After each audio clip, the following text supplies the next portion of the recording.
I don't know about you guys, but growing up with Star Wars was fucking awesome. I didn't even realize it at the time, but it pretty much had everything in it.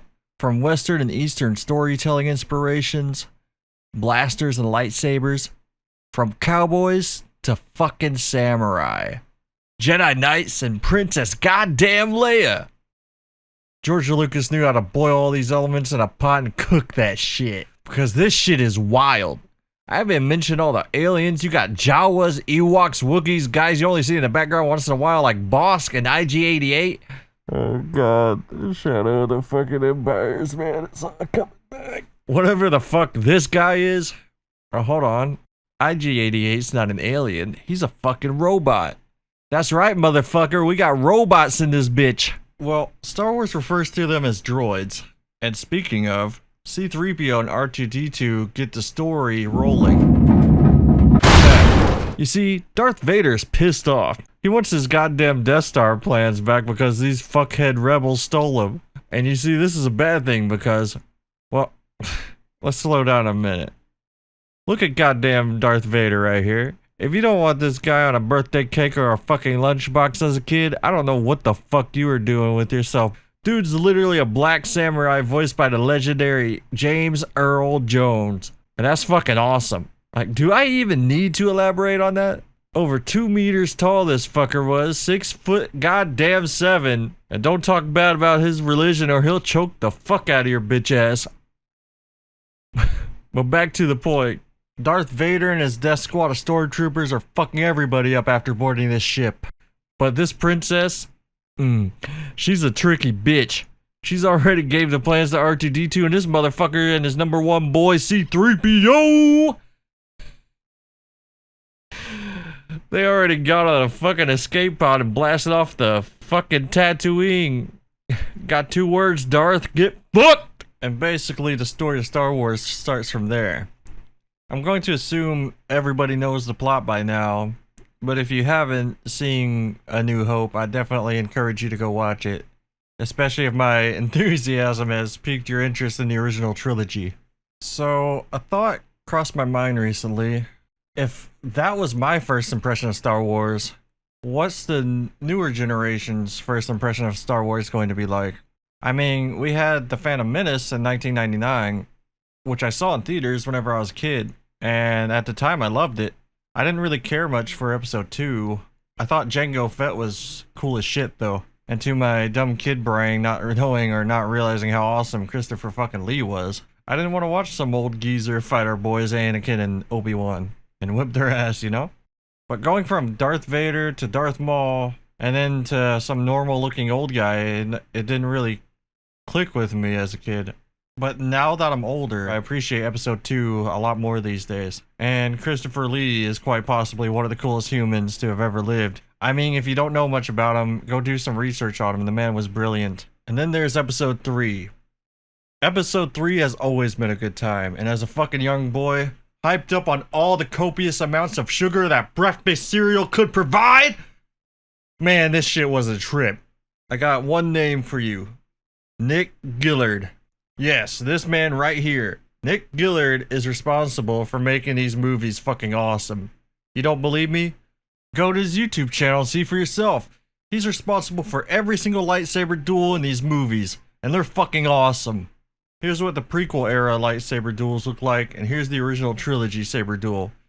Alright. So I know the lightsaber fights back then weren't great for what they were at the time. They're not bad, but you can see what I mean, right? George Lucas cooked. Say what you want about the Star Wars prequels, but this shit right here, this is some summer blockbuster, high-octane, caffeine-fueled fucking cinema right here. Which brings me to the fucking sequel trilogy. I'm just gonna say, if you like the sequel trilogy, that's fine. No hate to you. I actually like a lot of things about the sequel trilogy, but all of the things I like about the sequel trilogy have nothing to do with the plot, the story, the writing or lack of, the choreography, and that's about it. I like some of the settings and some scenes. Some characters are cool, neat designs and concepts. These actors tried with what they were given, but someone decided to put Rian Johnson into a J.J. Abrams shaped hole, and well, if we didn't know before, we definitely know now that you shouldn't do that, I guess. The problems probably run deeper than that, to be honest, but I don't really want to dig deep and necessarily point fingers on who's to blame and the poor decisions made for Star Wars. George Lucas put everything about what he loved, from Flash Gordon to Akira Kurosawa, classic westerns, dogfights, and hot rods. Star Wars was his baby, but Star Wars was an IP, an intellectual property, a product of value. George Lucas decided to sell his baby to someone who he felt could nurture it and take it beyond anywhere he could have taken it. He sold it to Disney. Things seemed to be going well at first. Episode 7 was a massive success in theaters. Sure, it wasn't perfect, and it didn't stray too far from the original trilogy's visuals and setting or plot, but it was definitely Star Wars, right? I was looking forward to the next one, episode 8, The Last Jedi, and well, when I mentioned Nick Gillard, well, this is definitely not his work. This scene is dog shit. It's been broken down in far more detail than I'm willing to go through, and you can find examples of it. So let's just move on. Let alone the dialogue and plot decisions of this movie are quite possibly the worst the series have to offer. Rotten Tomatoes tomato meter, which generally speaking is a crock of shit, is at a 91% certified fresh. And the fucking movie starts up with a yo mama joke. Are these critics smelling toast? I'd take the awkward I don't like sand dialogue any day over this shit. I kept hearing about how terrible The Last Jedi was, but I wanted to keep an open mind.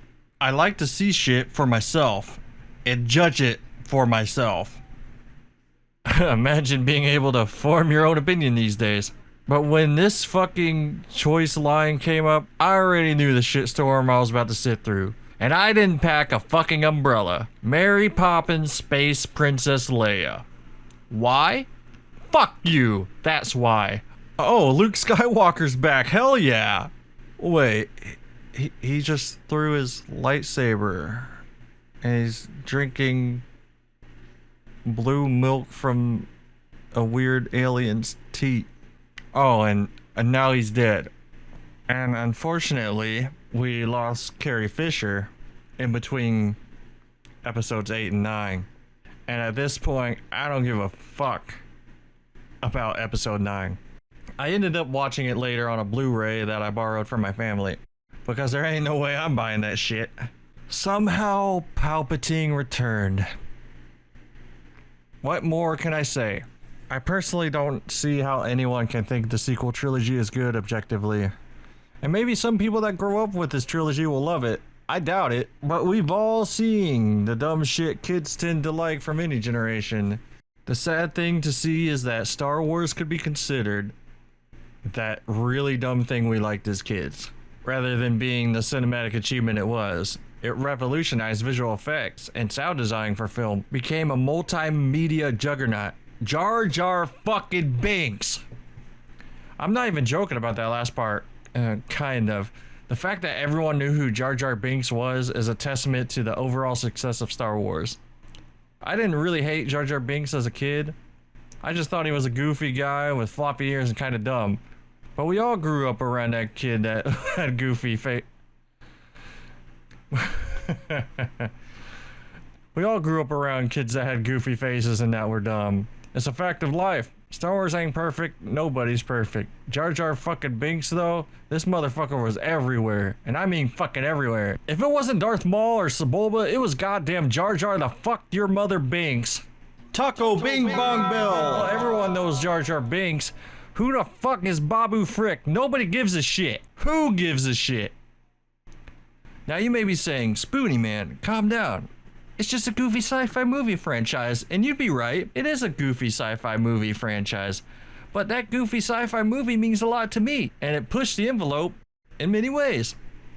It's just sad to see it turn out like this sometimes, and like I said before, I don't hate everything in the sequel trilogy, just most of it. But that extends to the Star Wars Disney Plus shows like The Mandalorian, and we're currently on The Acolyte, but that's another topic for another video. I plan on making more content like this, whether it be Star Wars or other franchises, movies, video games, whatever. So if you like what I'm throwing around here, first of all, thank you. I'd appreciate it if you would like the video and subscribe if you want to see more, and I'll see you in the next one. Peace.